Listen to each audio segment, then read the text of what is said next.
Hey y'all, we got paid this week, so now it's time to get our finances in order. Just for reference, if you're new here, I'm a 23-year-old mom to a toddler, and I've been married for about 2 years now.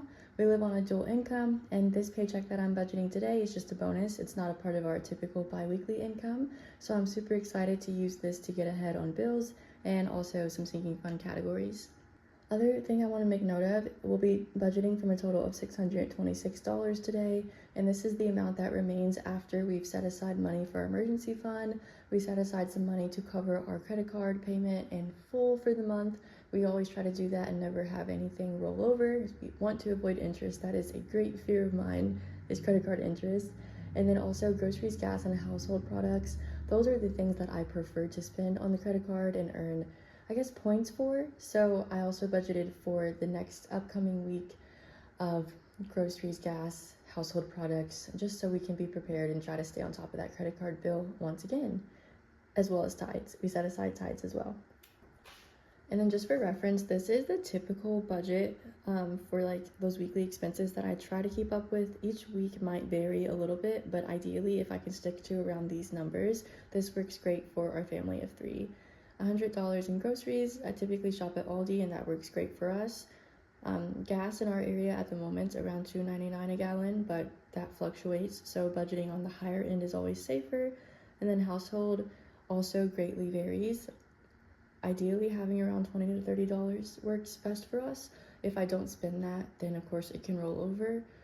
Some weeks I barely spend in household, and then other weeks I'm running out of all my cleaning supplies and toilet paper at the same time and end up having to blow like $70. So you really never know, but I think just putting in a little bit of money and setting that aside little by little, it always helps. Okay, so first thing I want to set aside money for before we get into the real nitty-gritty of our budget is I'm doing a no spend challenge for the month of July, and I actually bought myself a new binder. And so I need to set aside $5 for that. So we'll just do that right off the bat. This is she. I got a gold binder, you guys, and it's so cute. I got it on Amazon. But yeah, definitely went against my no spend rules. So I made this for myself to keep up with. My daughter colored on it, and I need to keep up with filling it out, but each time I go a day without spending, we get a green smiley face and we don't have to save anything. And then if I spend, it's $5. And today's the 10th actually. 8, 9, 10. Yep, filming this on July 10th. So I would say overall we're doing pretty good. I bought the binder, and then I also found a dress at Plato's Closet that I thought was too cute. Now that that's out of the way, we can go ahead and get started with bills. So I'll be moving over to this binder. This is the current state that we're at. So July bills are all either paid for or they're in the bank just waiting to be paid for. Spotify is a newer charge that we're taking on. We have a family premium plan with my parents and my brother. My dad was paying for it, but recently it switched over to us. But we'll have that covered. It doesn't say that it's in the bank or anything, but we'll have that taken care of. We're currently working on August bills. And we're pretty close to being done. I think with my next bi-weekly paycheck I'll get next week, I think we'll be able to finish up bills. So to make budgeting simple for myself, because I'm a very visual person, I have these trackers. So these first 7 listed here I have in cash, and then these next 4 that say in the bank, that's how much I will be setting aside from our budget today. It's going to be $400. I always try to put a little bit more towards rent than I put towards my other bills. And my plan for my other bills is to cross off 2 icons per tracker. So for rent, I'm gonna do like double that, and we'll cross off 400. And I'm kind of going back and forth on whether or not I want to continue to cash stuff bills or just leave them in the bank. But I think I'm leaning a bit more towards just keeping them in the bank. At first, I thought it would work better for me to separate our month ahead bills from our current month's bills, like have current month bills in the bank, month ahead in cash, but actually it's really not helping me as much as I thought it would. So I think I'll just be returning all of my bill money to the bank some point later this month before their August due dates come up. Okay, and then for the other categories, like I mentioned, I have these trackers for all of them. We'll be crossing off 2. So car insurance will get $40.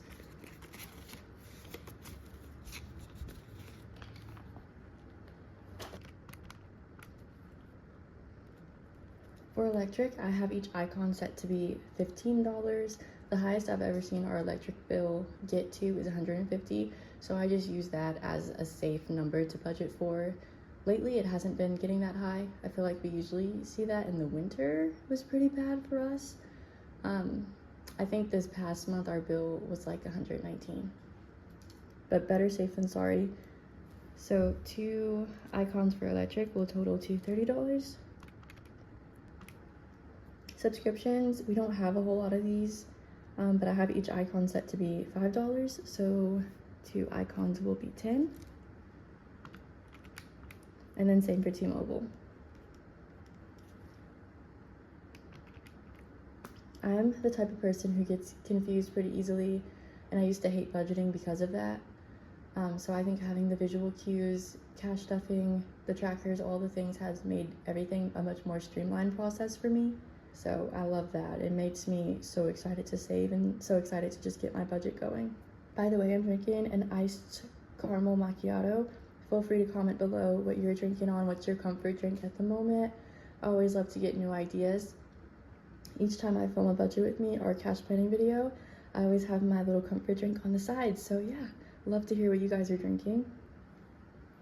Okay, daycare is set up pretty similar to my other bills, except daycare is charged weekly rather than monthly, and I have it in a different binder from the rest because I paired it with like my daughter's, I guess her section, my daughter's sinking funds. So same thing though, I do have an icon tracker for daycare. So this is currently in the bank for daycare.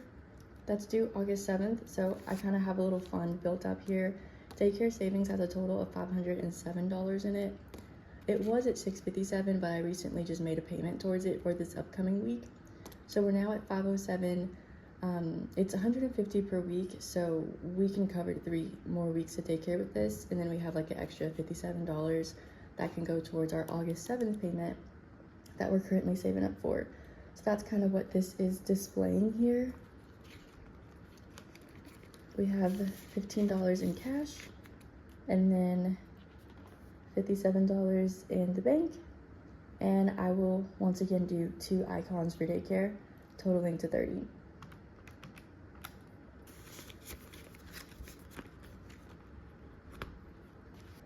Okay, now that those are out of the way, renter's insurance is the last bill. This is not something we pay monthly. This is an annual bill for us, and it snuck up on me. I thought renter's insurance was due in August, and then I got a letter in the mail, and it hit me, and I realized it's due this month, actually. It's due like 2 weeks from now. I don't know how I got confused, how I screwed that up. And this is a fairly new category that just crossed my mind for me to start trying to set money aside for. So I don't actually have anything set aside for renter's insurance. So for this paycheck, I'm gonna set aside half of what we'll need, and then I will get paid again next week. We'll set aside like the other half. So they're asking for $120 from us, which is an increase actually from what we paid last year. So I'm gonna try to push back on that. Well, I'm not gonna mess with them and see if they'll lower it, but I am gonna call around and see if we can get a lower rate. We've been with the same insurance company for a couple years now, and they've definitely raised it little by little the past 2 years, and then this 3rd year is like the biggest jump. They literally raised it like over $20 on us, so that is not okay.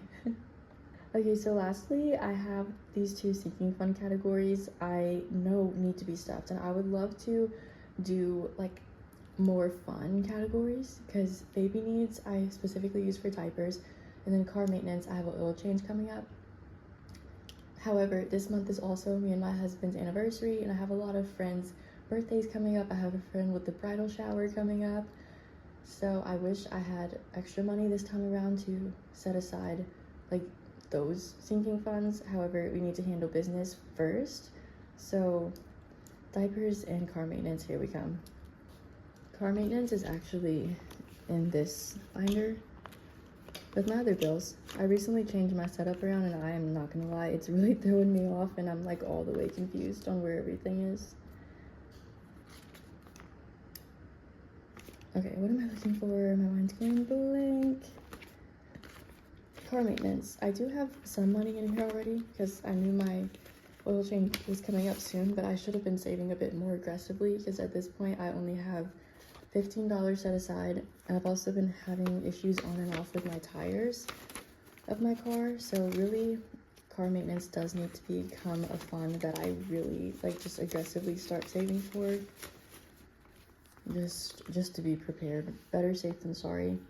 But yeah, $15 is in there and I have $51 remaining, so that'll get my total car maintenance to $45.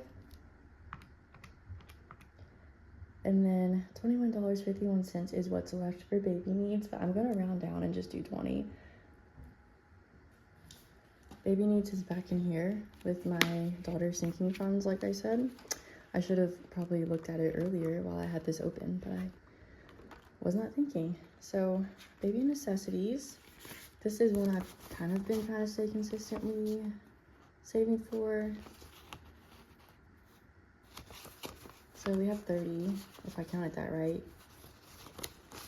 Yeah. So I'll just do 20. That'll make it 50, and we could definitely get a box of diapers with that, so I am not mad.